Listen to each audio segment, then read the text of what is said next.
पंढरपुरात श्री विठ्ठल मंदिर परिसरापासून अगदी 1 किलोमीटर अंतरावरती आम्ही घेऊन आलो आहोत सागर डेव्हलपर्स निर्मित श्री दत्तनगरी रहिवासी येलो झोन ओपन प्लॉटचा भव्य प्रकल्प।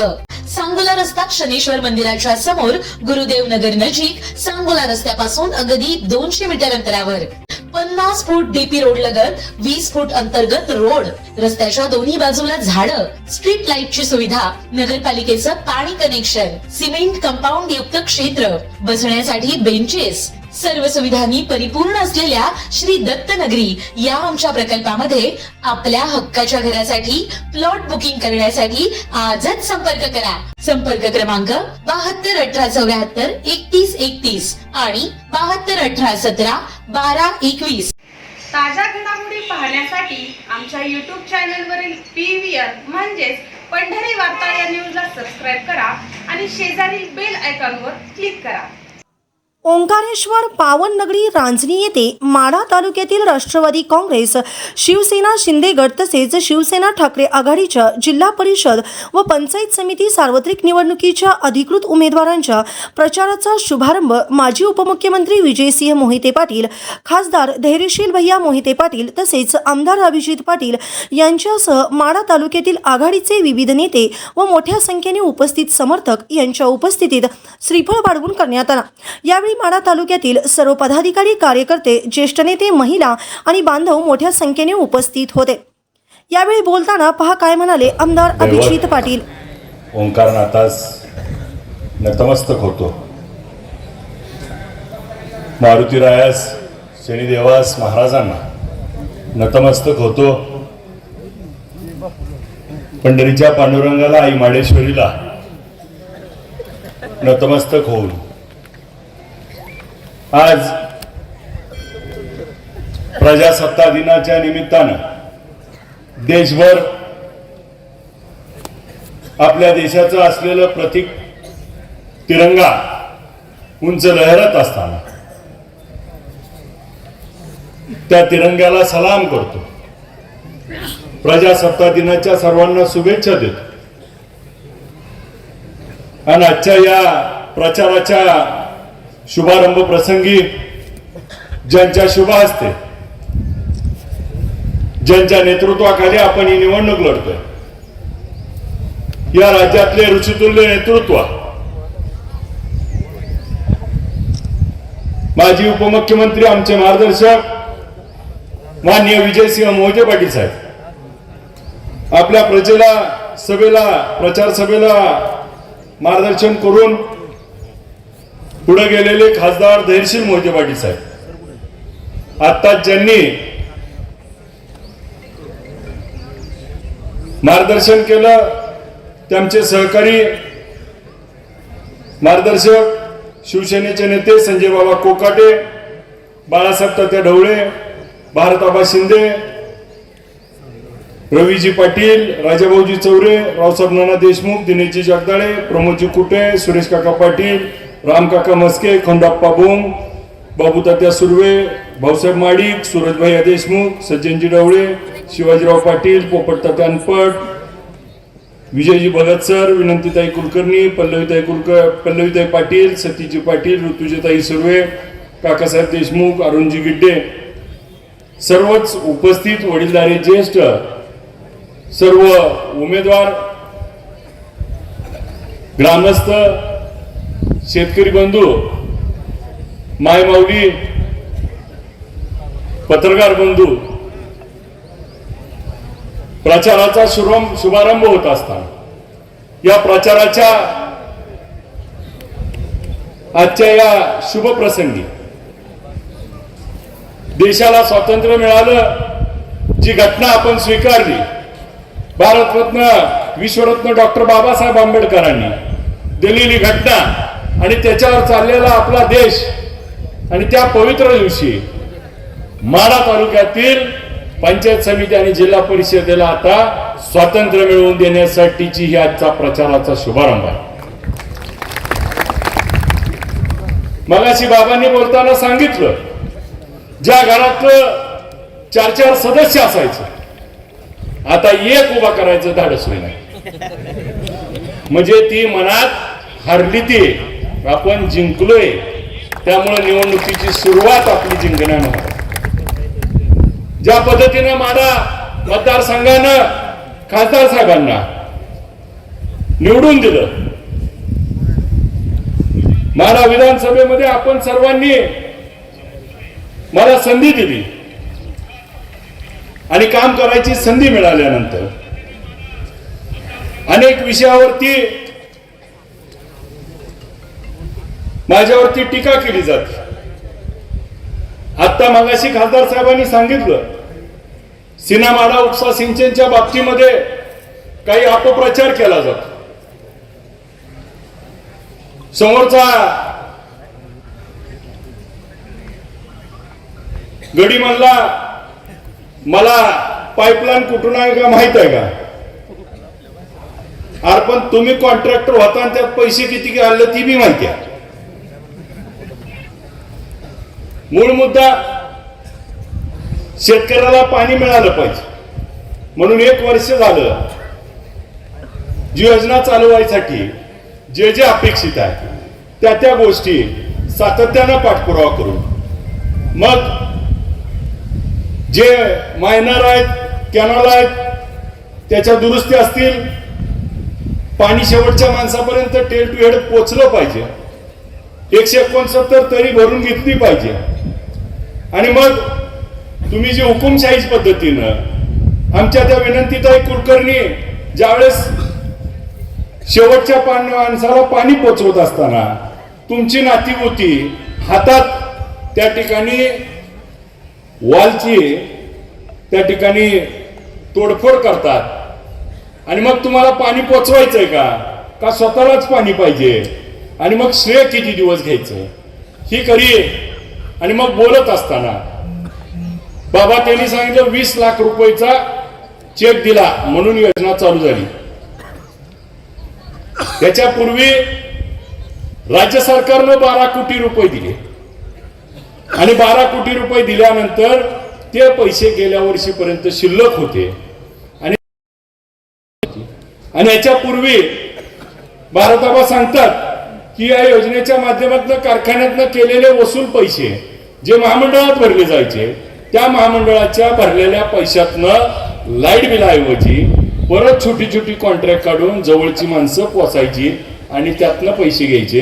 ह्या लाईट बिलाच्या संदर्भात शेतकऱ्यांनी आता त्याच्यावर अवलंबून न राहता जसं मगाशी खासदार साहेबांनी सांगितलं तसं आपण प्रत्येक मायनरला प्रत्येक गावात पाणी वापर संस्था रजिस्ट्रेशन करू. पाणी वापर संस्था त्या ठिकाणी 2 मुलं ठेवून पाणी शेवटच्या माणसापर्यंत जाईल, त्याचा वसूल त्या ठिकाणी आपण करून ही योजना अखंडितपणे चालू राहील हे नियोजन पुढच्या काळात करूया. या योजनेच्या बाबतीतलं त्यांनी जे सांगितलं मला या निमित्तानं त्यांना पण सांगायचं की बाबा ही योजना 1994 साली पहिला प्रस्ताव केला, 1995 ला त्याला मंजुरी मिळाली आणि 94 कोटी रुपयाचं काम चालू झालं. 2000 ला त्या ठिकाणी सुरुवात झालेलं काम 2005 ला त्या ठिकाणी पूर्वतनास आलं आणि 2005 पासून 2025 20 वर्ष त्या योजनेला झाली. आणि मग त्याच्यावर असलेल्या 11 मोटरी ज्या 1500 हॉर्सपावरच्या मोटर आहेत त्यातल्या आज पूर्ण एफिशियन्सीने चालत नसल्यामुळं जे पाणी आपल्याला घ्यायला पाहिजे त्याच्यात आता 60% 65% पाणी देतात. म्हणून आता आपण नवीन SLTC मध्ये विशेष दुरुस्तीमध्ये पैसे घेतले आणि त्याच्यातनं 59-60 कोटी रुपयामध्ये आता ह्या सगळ्या मोटरा नवीन केल्या जातील, नवीन टेक्नॉलॉजीच्या केल्या जातील, ज्या अधिक पाणी दिल्या जातात. आता आपल्या सीना माढाचा जो कॅनॉल आहे ह्याच्यामध्ये 500 क्युसेक्स पाणी बसतं आणि आता आपल्याला मिळते किती 300 ते 330 300 ते 300 क्युसेक्स. मग आता आपल्याला अजून 200 क्युसेक्स पाणीच कमी मिळते का तर मोटरा तेवढ्या पद्धतीने चालत नाहीत आणि मग याच्यावरती त्या ठिकाणी आता नवीन मंजुरी आली आहे. आणि जी पाईपलाईन 20 वर्षापूर्वी टाकली होती त्या पाईपलाईन मध्ये त्या ठिकाणी आज गंजून त्या ठिकाणी डिस्टर्ब त्या ठिकाणी सारखं त्या लिकेज होत आहे म्हणून आपण ती पाईपलाईन आता अंडरग्राऊंड आहे तर आता नवीन प्रस्तावात ती पाईपलाईन वरून घ्यायची आणि त्या वरून नवीन पाईपलाईन झाल्यामुळं ज्या दुरुस्तीला त्रास होतोय तो पुढच्या काळात होणार नाही. आणि आता नवी कुडी पाईपलाईन पुन्हा एकदा होणार आहे, त्याच्यामुळं पुढच्या काळात पुन्हा 20 वर्ष मागे बघायची वेळ येणार नाही. आणि मग या योजनेचा पाठपुरावा करत असताना मग 110वी SLTC मीटिंग असेल, 112वी असेल, 113वी त्याची मंजुरी झाली. आणि मग सिनामाडामध्ये 3री सुप्रमा जी मंजूर करायची होती, त्याच्यामध्ये मुख्य काय विषय होता तर 7 गावाला पाणी देण्याचा विषय होता. आणि मग तो 7 गावाला पाणी देण्याचा विषय आला.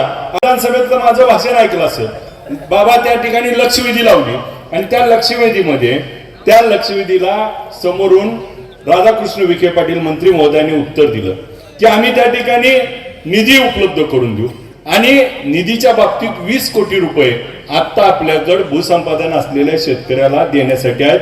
आज 11 कोटी रुपये आपल्याकडे अजून शिल्लक आहेत की भूसंपादन झालेल्या जमिनीचे जे वाद राहिले ते मिटवून त्याला पैसे द्यायचे. आणि मग आता आपल्याला अजून 94 कोटी 176 कोटी रुपयाची गरज आहे. आणि मग हे सगळे पैसे उपलब्ध व्हावे. आणि 3री सुप्रमा 650 कोटी रुपयाचा प्रस्ताव त्या ठिकाणी गेलाय त्या 7 गावाला पाणी मिळण्यासाठी. मग या 7 गावाला पाणी देण्याच्या संदर्भात अनेक वेळा अनेक वर्ष 2004चा निवडणूक बाबा तुम्हाला आठवत असेल, 2004च्या निवडणुकीत 22 गावानं निलेश बापू एक ना एक मत ह्या लोकांना दिलं होतं का तर पाणी आणणार आहे म्हणून. पण आलं गाव पाणी 22ला. मग 22 गावाला पाणी देण्यासाठी आधी काय करावं लागणार आहे, 22 गाव कार्यक्षेत्रामध्ये लाभ क्षेत्रात समाविष्ट करावं लागणार आहे. आणि ते समाविष्ट तुम्ही मला निवडून दिल्यावर आमदार झाल्यावर आत्ता समाविष्ट झालंय. 20 वर्ष काय सांगत होती, 20 वर्ष काय दाखवत होती. मग आज आता आपल्याला त्याच्यामध्ये बाबा हे तोंडी नाही, त्याचं सगळं बापू प्रोसिडिंग आहे. विधानसभेमध्ये एखादं मंत्र्याने उत्तर दिलं की तो कायदा असतो आणि त्याच्यावरती काम होतं. आज 22 असेल, तुळशी असेल, परितेवाडी असेल, त्या ठिकाणी आपल्याला अंजनगाव खिलोब असेल, ते तर आधीच आपल्या समाविष्ट होतं. आणि त्याबरोबर आपल्याला 3 गावं जी करमाळा मतदारसंघात जातात, कुर्डू असेल, पिंपळकुटे असेल आणि आंबड, त्या 7 गावाचा पाण्याचा प्रश्न मार्गी लागावा म्हणून मी आमदार झाल्यापासून प्रत्येक अधिवेशनात त्याच्यावरती बोललोय. लक्षवेधीतनं त्या ठिकाणी उत्तर आलंय आणि त्याच्यावर 3 मिटिंगा जाऊन होऊन आता तो विषय बऱ्यापैकी मार्गी लागलाय. आतापर्यंत काय म्हणायचे, विरोधात आमदारांनी निधी कुठून आणला, आता अर्थमंत्रीच आपलाय.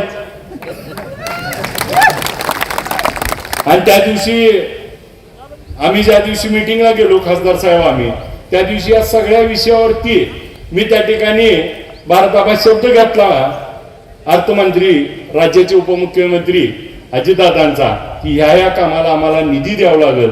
तर त्या ठिकाणी आम्हाला तर त्यांनी त्याबाबत सकारात्मकता दाखवली, होय म्हणले. मगच त्या ठिकाणी आम्ही हा निर्णय घेतलाय. आणि उद्याच्या काळामध्ये आज ह्या योजनेसाठी लागणारा निधी आपल्याला उपलब्ध होईल आणि पुढच्या काळामध्ये आपल्याला या गावांना पाणी देण्याच्यासाठी मग पाणी उपलब्ध असेल, त्याला ज्या ज्या अडचणी आहेत त्या आता सगळ्या त्या ठिकाणी सोडवल्यात. आणि आता ही लोक पुन्हा सांगायला लागले. मानेगाव उपसा सिंचन योजनेच्या बाबतीत देखील अधिवेशनामध्ये विषय घेतला. याबाबत 3 बैठका झाल्या, त्याची मान्यता आली, त्याची कागद देखील त्या ठिकाणी आम्ही सुहास काका सगळ्यांकडे दिले. आणि मानेगाव उपसा सिंचन योजनेसाठी आपल्याला RRW मधनं परमिशन पाहिजे, त्याची देखील अंतिम टप्प्यात आहे आणि ती देखील आपल्याला ह्या 23 तारखेच्या अधिवेशनामध्ये मिळेल. आणि मग मानेगाव उपसा सिंचन योजना देखील आपण पुढच्या काळामध्ये कार्यान्वित करू. आणि मग याचबरोबर आपल्या MIDCच्या बाबतीत बाबा महसूल मंत्र्यांकडे बैठक घेतली आणि मंजुरी दिली म्हणून फोटो टाकणारी, पेपरला बातम्या देणारी काल भाजपमध्ये गेली ती आणि येड्यात काढायला लागली. अहो, अधिवेशन झालं, अधिवेशनात बैठक झाली, अधिवेशनात वरच्या सभागृहामध्ये तिथं महसूल मंत्र्यांच्या साक्षीनं मोडलीम आणि मेंढापूर MIDCची बैठक झाली. पत्रकार महोदयांनी ती बातमी छापली 6 महिन्यापूर्वी की आमदारांच्या आणि सर्वांच्या साक्षीनं त्या ठिकाणी बैठक झाली, अधिकारी होते. त्याच्यात जो आपल्याला माळढोकचा विषय होता तो कसा स्किप करायचा हे सगळं ठरलं आणि त्याच्यावर प्रोसेस झाली, मोजणी झाली, जॉईंट अँड मेजरमेंट झाली आणि आता गडी जाऊन म्हणतोय मंजूर केली. म्हणजे गावामागणं त्याचं वरातीचं गोड आले. आणि मग मूळ मुद्दा काय, MIDCच्या बाबतीमध्ये पाठपुरावा करत असताना त्याच्यामध्ये आम्ही तिथं नॉन पॉलिशिंग युनिट आलं पाहिजे म्हणून सह्याद्री फॉर्म आणि तसेच 5-25 कंपन्यांकडनं ऑफर लेटर घेतले की ही आम्ही इथं जागा घ्यायला तयार आहे. आणि मग मोडलीमध्ये आपल्याला इंडस्ट्रियल कॉरिडॉर व्हावा, ड्रायपोर्ट व्हावं, तिथं टर्मिनल करायच्या दृष्टीनं आपण नियोजन लावलं. या माध्यमातून पाठपुरावा करतोय. छत्रपती शिवाजी महाराजांचं स्मारक व्हावं म्हणून 10 कोटी रुपये एकनाथ शिंदे साहेबांकडे निधीची तरतूद करण्यासाठी आणि त्याच्यावरती पाठपुरावा, जागा उपलब्ध व्हावी याच्यासाठी अनेक वेळा विषय. मग अधिवेशनामध्ये गेल्या 1 वर्षामध्ये आपण बघितलं असेल काही जणांनी माझ्यावरती टीका केली की नुसतं प्रश्न मांडून काय होतं, तुम्ही न मांडून काय केलं. अधिवेशन सभागृह कशासाठी, राज्यातले सगळे प्रश्न तिथं चर्चा केली पाहिजे आणि त्याला उत्तर देण्यासाठी ते सभागृह आहे. जर यांना घटना हीच मान्य नसेल, यांच्या घरी येऊन यांनी ठरवलं तसं जर यांना वाटत असेल बाबासाहेब आंबेडकरांनी दिलेली घटना तुम्हाला मान्य आहे का नाही हे पहिल्यांदा तुम्हाला आधी लोकांपुढे सांगावं लागेल. आणि मग ज्या पद्धतीनं तुम्ही हुकुमशाहीनं बोललाय त्या माध्यमातनं आज आपल्या माध्यमातनं मला सांगतात निधी नाही. गेल्या 1 वर्षामध्ये निधीच्या बाबतीत अनेक अफवा पसरल्या. आता लाडक्या बहिणीत सरकारच गुंतलं होतं, त्याला आपण काय करायचं. कुठल्या कुठल्या आमदाराला दिलाय नाव तर टाका एकदा महायुतीच्या तरी. आता महायुतीत बाबा बी आहेत, बाण बी आहे, घड्याळ बी आहे. आता निम्या वाटेत आली. आता पुढे मूळ मुद्दा असा आहे की गेल्या 1 वर्षामध्ये जो पाठपुरावा करायचा ते सगळे विषय, मग टेंभुर्णी नगरपंचायत करायचा विषय असेल, मोडलीम नगरपंचायत असेल, करकमचा असेल, आज आपले सगळे विषय त्या ठिकाणी मार्गी लावत एक मोठा विषय आपल्या माध्यमातून संधी मिळाली. मगाशी बोलताना बाबा प्रश्न विचारून काय होतं या प्रश्नाचं उत्तर सांगतो. विधानसभेमध्ये 2 वेळा शक्तीपीठावरती चर्चा झाली. दोन्ही वेळा आपला आमदार म्हणून मी तुमची बाजू मांडायचं काम केलं. आणि मग त्या ठिकाणी बाजू मांडत असताना शक्तीपीठ हा त्या ठिकाणी विकसित भागाला विकसित करण्यापेक्षा अविकसित भागाला विकसित करावा. आणि मग जो रस्ता बार्शीवरनं मोहोळवरनं पंढरपूर मार्गे सांगोला मार्गे चालला होता तो रस्ता त्या ठिकाणी शेजारी असणारा रत्नागिरी नागपूर रस्ता आहे, त्या सिमेंटच्या रस्त्याच्या शेजारनं जातोय. आणि मग या रस्त्यावरचं ट्रॅफिक ह्या रस्त्यावर येईल आणि मग शेजारी रस्ता करून उपयोग होणार नाही. आणि आपण जर सांगलीला जाताना बघा, सांगलीच्या पुढे रस्ता अजून तयार आहे का तर अडवलंय, तिथं लोकांचा विरोध आहे. आणि मग बागायत क्षेत्रातून रस्ता जाण्याऐवजी तो माळावरनं अविकसित भागातनं न्यावा ही विधानसभेमध्ये मागणी केली. ह्यावरती बाबा बैठक झाली. या बैठकीमध्ये त्या ठिकाणी सर आमची बैठकीमध्ये मुख्यमंत्र्यांच्या समोर प्रेझेंटेशन झालं. आणि मग मुख्यमंत्र्यांच्या समोर मी माहिती दिली की ज्या या देशाचं या महाराष्ट्राचं कुलदैवत म्हणून ज्या छत्रपती शिवाजी महाराजांना मानतो त्या छत्रपती शिवाजी महाराजांचं कुलदैवत हे आई तुळजाभवानी आणि शिखर शिंगणापूर इकडून घेतला रस्ता तर जोडलं जाऊ शकतं. मुख्यमंत्र्यांचं कुलदैवत त्याला जोडलं जाऊ शकतं निरा नरसिंगपूर, ज्योतिबा देवस्थान जोडलं जाऊ शकतं पन्हाळगड, आणि आपल्या सगळ्याचं श्रद्धास्थान असलेलं बाळूमामाचं आदमापूर जोडलं जाऊ शकतं. आणि मग तो रस्ता माड्यातनं मोडलीमवरनं करकमवरनं म्हाळुंग मार्गे आपल्याला पुढं माळशिरस तालुक्यातनं मसवड आणि मग पालकमंत्र्याच्या मतदारसंघात जात असल्यामुळं त्यांना देखील त्या माध्यमातून आम्हाला का आणि मग याच्या माध्यमातून मागणी केली. आज आपल्या मोडलीमची MIDC असेल, मेंढापूरची MIDC आणि आपल्याला जी माड्याच्या पलीकड माळावर एक MIDC करायची, ह्या सगळ्या MIDC या रस्त्याला येतील. आणि मग या माध्यमातून नवीन उद्योग उभा राहतील. नवीन उद्योगाच्या माध्यमातून आमचे तरुण त्या ठिकाणी उद्योग करतील, त्यांना नोकऱ्या मिळतील. आणि मग या माध्यमातून आमच्या अविकसित भागातनं त्या ठिकाणी आता हा रस्ता जाईल. मग निधीच्या बाबतीत आज बाबा 90 किलोमीटर रस्ता हा आपल्या मतदारसंघातून जातो. 90 किलोमीटर रस्त्याचे 1 किलोमीटरला किती रुपये? माणिकांना 100 कोटी रुपये. 90 गुणिले 100 कोटी किती झाले? 9,000. आणि म्हणते निधी आणला नाही. एकच रस्ता 9,000 कोटी रुपये इथे येतील. ते कुणाला मिळणार आहे? तो आपल्या मतदारसंघातल्याच कुणाला तरी मिळणार आहेत. आपल्या भागाचा कायापालट होईल. उद्या इथे इंडस्ट्री येतील. आज बघा आपला हा रस्ता हायवे झालाय तर आज किती आपण प्रगत झालोय. उद्याच्या काळात ही राहिलेला भाग देखील अविकसित भाग विकसित होण्यासाठी. आणि मग आपल्या भागातली केळी जे बाबा आम्हाला म्हणतात की त्या ठिकाणी दर पडते, ती केळी पटकन परदेशात पाठवायसाठी या रस्त्याचा उपयोग होईल. या रस्त्यावरनं आपला शेतीमाल जाईल.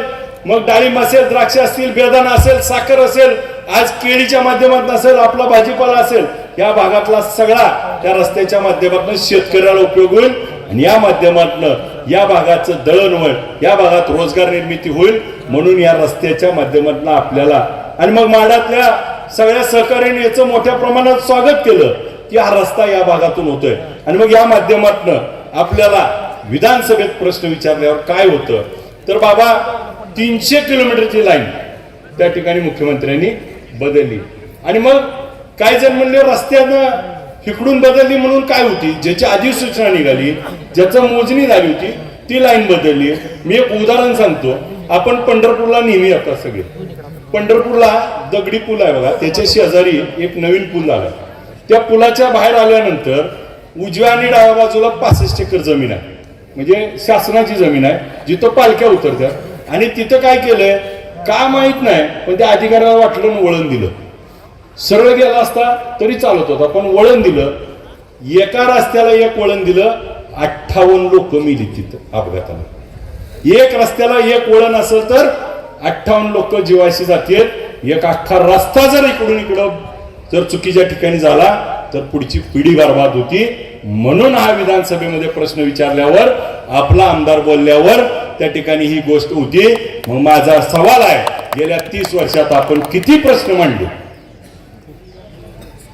मग मांडत असताना मग शेतकऱ्याच्या पांधन रस्त्याचा विषय असेल, घरकुलाचा विषय असेल, आमच्या मायमाऊलीवर होत असलेल्या अत्याचाराचा विषय असेल, गुन्हेगारी वाढली असेल, आपला लवळ असेल, त्या ठिकाणी बारलोणी असेल, इथल्या पोरांच्या चक्री गेम मध्ये त्या ठिकाणी स्वतःचं नुकसान करून घेतलं. तो कायदा करावा आणि त्यामध्ये चक्री गेम आणि ह्या ऑनलाईन गेमचा फसवणूक होत्या ह्याच्यावरती प्रश्न मांडला. या प्रश्नाला मुख्यमंत्री महोदयांनी स्वतः उठून उत्तर दिलं की हा केंद्र सरकारचा विषय आहे. त्याच्यावर प्रतिप्रश्न केला आणि सांगितलं मुख्यमंत्री महोदय, इथं जे क्रिकेटर आहेत, हिरो हिरोईन आहेत, हे ह्याची जाहिरात करतात. ही जाहिरात रोखल्यावर देखील काम होईल आणि आपण केंद्राला हा सरकार प्रस्ताव पाठवेल आणि तिथं मंजूर करून घ्या.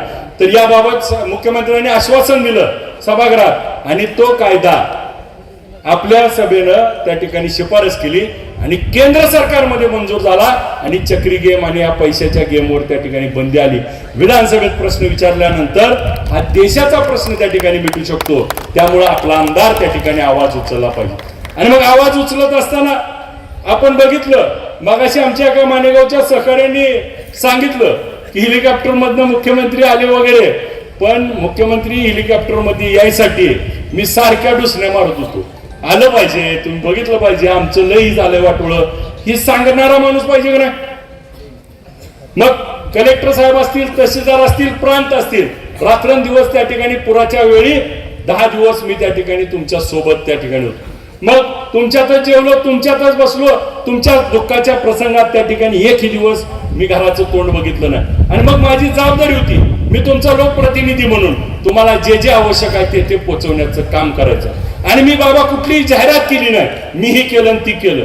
ह्यांनी त्या ठिकाणी किट वाटले आणि बाप लेखाचे फोटो छापून त्या ठिकाणी फोटो काढत होते. मग तुम्ही संकटाच्या प्रसंगात जर तुम्ही प्रचारानं अशा जर भूमिका घेत असाल आणि मग कुठल्या तोंडाने तुम्ही सांगताय लोकांना आम्ही लोकसेवा करणार आहे. लोकसेवा करत असताना लोकांमध्ये राहून समर्थ होऊन त्या ठिकाणी भूमिका घेतली पाहिजे. ही भूमिका तुमचा एक लोकप्रतिनिधी म्हणून घेण्याचे काम आलं.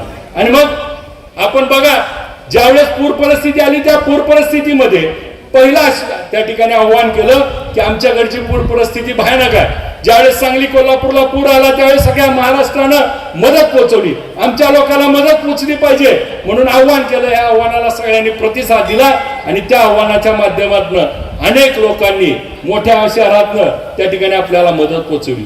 आपल्या टेंभुर्णीतल्या असतील गावगावातनं त्या ठिकाणी मदत पोहोचवली आणि त्या लोकांना मदत पोहोचली आणि आज त्यांच्या दुःखामध्ये कुठेतरी फुंकर घालण्याचं काम या माध्यमातून केलं. एक मी त्या ठिकाणी मीडियाच्या माध्यमातून बाईट दिली होती की राज्यातले सगळे मंदिरं, ज्या मंदिरामध्ये आम्ही टाकलेलं दान त्या ठिकाणी आमच्या उपयोगाला आलं पाहिजे, हे दान त्या ठिकाणी आमच्या लोकांना द्या. त्या बाईटवरती सगळ्या मंदिरांनी, मग पंढरपूरच्या पांडुरंगाच्या मंदिराने 1 कोटी रुपये असेल, जे जे मंदिर आहे सगळ्यांनी 1 कोटी 2 कोटी रुपये मुख्यमंत्री सहायताने दिले आणि महाराष्ट्रातल्या 288 आमदारात एकमेव बोलणारा तुमचा आमदार होता. तो प्रश्न समजला पाहिजे, त्या प्रश्नावरती उकल झाली पाहिजे आणि त्या प्रश्नाचं सोल्युशन करण्याची भूमिका आम्ही त्या ठिकाणी घेतली. मगाशी आमच्या सहकार्याने सांगितलं, कुणाचं जर बार वाचतंय, कुणाचं हॉटेल वाचवायसाठी उड्डाणपुलाच्या बाबतीत 3 वेळा त्या ठिकाणी तिथली निविदा रद्द झाली. याचा पाठपुरावा केला आम्ही. आता त्या माध्यमातून येणाऱ्या काही दिवसामध्ये ह्याचं टेंडर प्रोसेस आता रिटेंडर होतंय आणि तो उड्डाणपूलहून इथं जे जीव जात आहेत ते वाचवण्याच्या संदर्भात आम्ही कडक पावलं उचललीत. आणि मग ही निवडणूक नेमकी कोणत्या मुद्द्यावर लढली पाहिजे. परवा अनेकांनी माझ्यावरती टीका केली, एक गडी म्हणला नार्को टॅक्स करू. माझी विनंती आहे, मी जर तोंड उघडलं लय वाईट होईल. कोण किती मागत होतं ही जर तुमचीच टेस्ट करून बघितलं आणि इकडून इकडं जायला कितीची बोली कोण बोलत होतं ही मी सांगायला चालू केल्यावर लय अवघड होईल. त्यामुळं त्या भानगडीत पडू नये. त्यांनीच म्हणले ही काय विठ्ठल कारखान्याची निवडणूक आहे, ऊस दरावर बोलती ती. 3,500 रुपये मी देतो म्हणल्यावर ज्या माणसाला आपल्या वडिलाचा शब्द प्रमाण म्हणून मर्दकडे असेल तर वडिलांनी सांगितलेला 1 रुपया आगाव दिला पाहिजे. खुलं आव्हान दिलं, 2800 रुपये दिलाय. पुन्हा त्यांनी दिलं 100 रुपये. किती झालं बाबा 2900. आपण किती दिलं 200. किती झालं आपलं 3003. त्यांच्यापेक्षा 100 रुपये जास्त येतं. महागाय का? मग आमचं मन तसं नाही, त्यानं आपण दिल त्याच्या पुढे जायचं का नाही. मग वडिलाचा जर प्रमाण म्हणून जर पोरगा लयच भारी असला तर उद्या 600 जमा कर, माझं तयार आहे. पण ही काय करते माहिती का, ह्याचा गाळप 25 लाख आहे. 600 पैसे किती झालं 150 कोटी. माझ जाणार 30च. पण ह्याच्या 150 वाचवायसाठी ही म्हणते ह्याच्यात बोलू नका. तयार कर की तुझं आणलेलं आहे तेच घे, ह्याच्यावर बोल, चल तयार आपण. पटांगणात आलोय म्हणल्यावर काय मागे सरकत नाही. पण मूळ मुद्दा असा आहे की मी म्हणलोच नव्हतो, एका बाईटमध्ये म्हणला मी असं म्हणलोच नव्हतो. अरे वडिलांचा जर आज्ञाधारी पोरगा असला, वडिलांना दिलेला शब्द पूर्ण करून दाखव वाटत्या. आणि मग माझी आपल्याला या निमित्तानं विनंती आहे, निवडणूक ही जिल्हा परिषद पंचायत समितीच्या ह्या निवडणुकीमध्ये काय बोललं पाहिजे. आमच्या आरोग्याच्या योजना बोललं पाहिजे, आमच्या शाळा डिजिटल करण्याच्या बाबतीत बोललं पाहिजे. एक उदाहरण म्हणून सांगतो, शाळेचा विषय निघाला म्हणून आज माढा शहरामध्ये आपल्याला शाळाच्या माध्यमातून 2 कोटी रुपयाचा निधी आणला. आणि मग निधी आणल्यानंतर त्या कामाला इतक्या व्यवस्थितरित्या त्याच्या रूमची साईज किती असली पाहिजे, त्याची चौकट 8 फुटाची असली पाहिजे, स्लायडिंग डोर असले पाहिजे, वेट्रिफाईड टाईल असली पाहिजे, इतके बारकावे बघून ती आता बांधकाम सुरू झालंय. एक मॉडेल स्कूल म्हणून माढ्यामध्ये जिल्हा परिषदची शाळा आम्ही 10 खोल्याची उभा करतोय, जेणेकरून पुढच्या काळामध्ये मग ई लर्निंगच्या माध्यमातून असेल, आज सोशल वर्कर काम करतात त्यांच्या माध्यमातून कलर कामासाठी कलर उपलब्ध करून देणं असेल. आणि मग ह्या निवडणुकीमध्ये अंगणवाडी सेविकाचे प्रश्न असतील, ग्रामपंचायतच्या घरकुलाचे विषय असतील, 25-15चा विषय असेल, 30-54चा विषय असेल, 50-54चा विषय असेल, ज्या रांजणी देवस्थानमध्ये आपण बसलोय त्या रांजणी देवस्थानचं ब वर्ग देण्याचं पत्र देखील त्या ठिकाणी आपण आणलं होतं आणि मग इथल्या लोकांनी सांगितलं आम्ही प्रयत्न केले. 30 वर्ष तुम्ही तर होता, आमदार बदलल्यावरच कसं झालं? मग आता त्यांना म्हणायचा अधिकार आहे का बाबा? पण मी ग्रामविकास मंत्र्याच्या हातातनं पत्र घेतलं, पोस्ट टाकली आणि दुसऱ्या दिवशी सांगते आम्ही केलं. आता परवा आम्ही बाबा गेलो आणि आम्ही तिथं सिनामाडा चालू करायला 15 तारखेला सांगितली, त्याची कामं चालू होती म्हणून आम्ही गेलो. सिनामाडा चालू व्हायची आहे, मग त्याची ट्रिप झालंय ते आम्ही जरा माहिती घेऊन त्या ठिकाणी जाऊन आलो. तर ही गडी गेलाय तिथं दंगाड दंगाड करत आणि हार घालतोय आणि नारळ फोडतोय. मला कळना इतके दिवस काय म्हणत होते आम्ही केली, आता चालू झाल्यावर नारळ फोडायला गेले. जर मला स्टंट आणि मला सांगते ती रील स्टार आमदार आहे. अरे स्टार तर आहे मी, तुझ्या आणि मी कसं तू सगळं म्हणतो.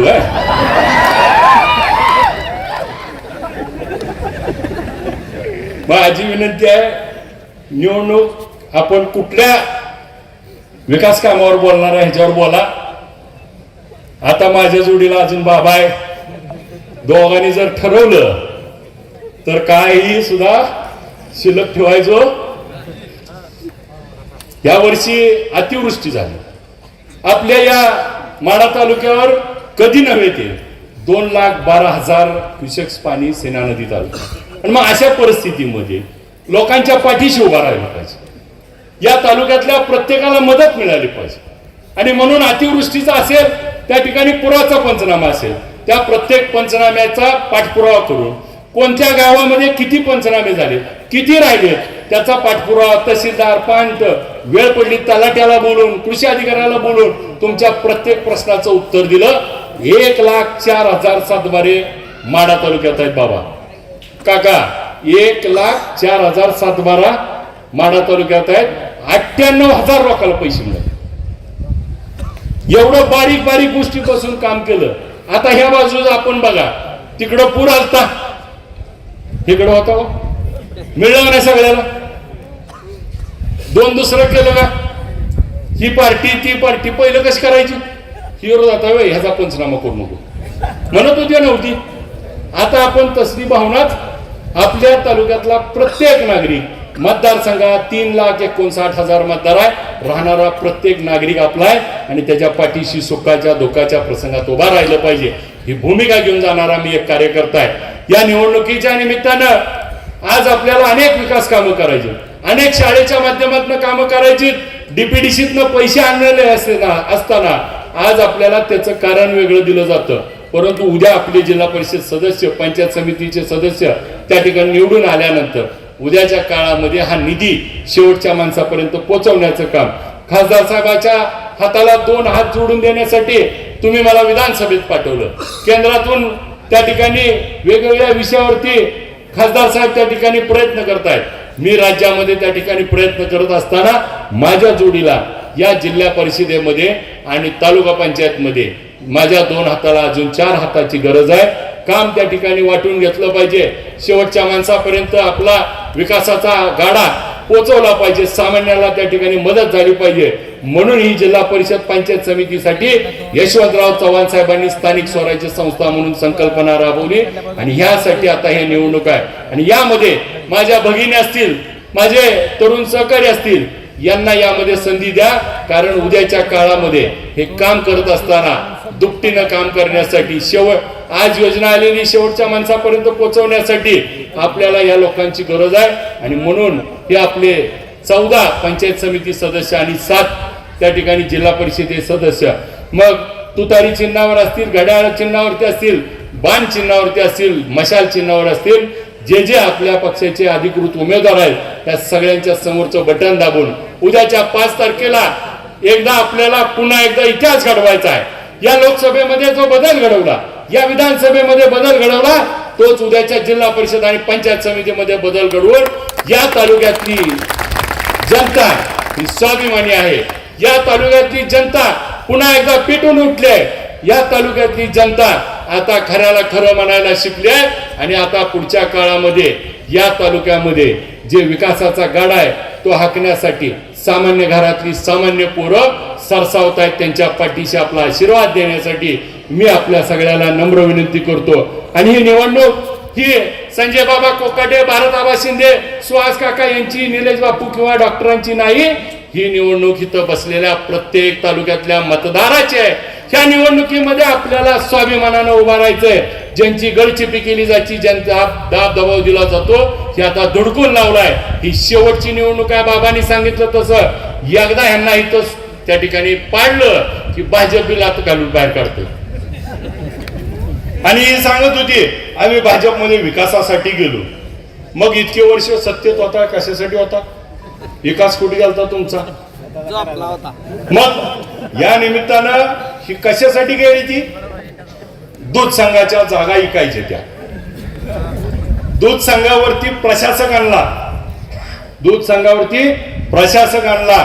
जबाबदारीनं मी त्या ठिकाणी पत्रकार महोदय सांगतोय, प्रशासकाला त्रुटी सापडल्या. प्रशासकाच्या बाबतीमध्ये नेमणूक झाली आणि संचालक मंडळ बरखास्त झालं. आणि ज्यावेळेस प्रशासक आला त्यावेळेस हे रणजित शिंदे अजितदादांकडे गेले आणि अजितदादाच्या पाया पडून म्हणले, अहो माझे दादा दवाखान्यात आहे, ते लय तब्येत बिघडली आहे, एवढ्या बार करावं, काहीतरी बरं वाईट होईल. दादाच्या नावाखाली दूध संघाची जी प्रशासकाची ऑर्डर आहे रद्द करून घेतली. आणि नाही म्हणला तर इथं ये मारुतीच्या डोक्यावर हात ठेव.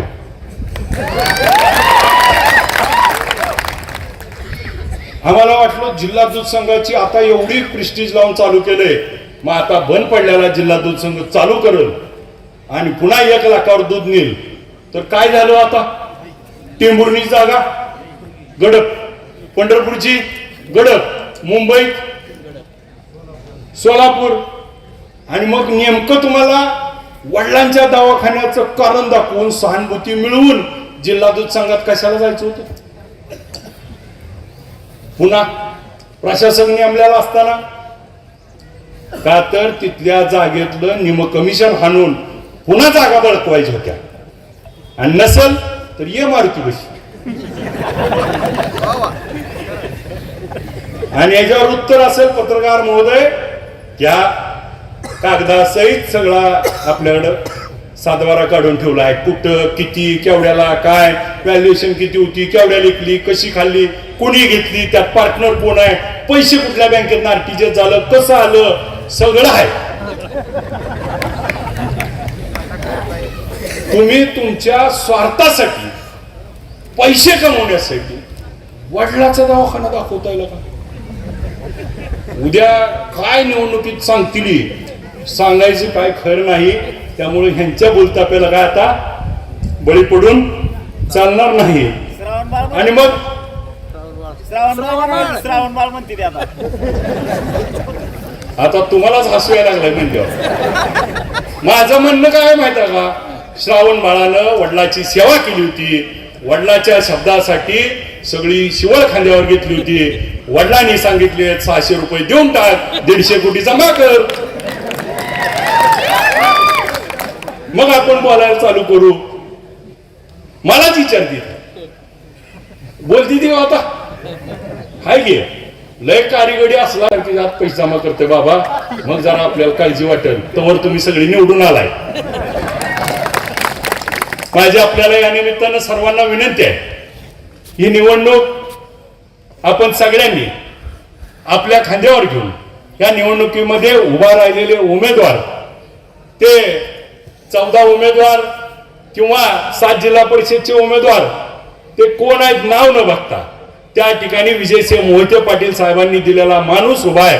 त्या ठिकाणी आमदार म्हणून मी एक माझा सहकारी म्हणून जो काम करणार आहे त्याला त्या ठिकाणी संधी मिळाली आहे.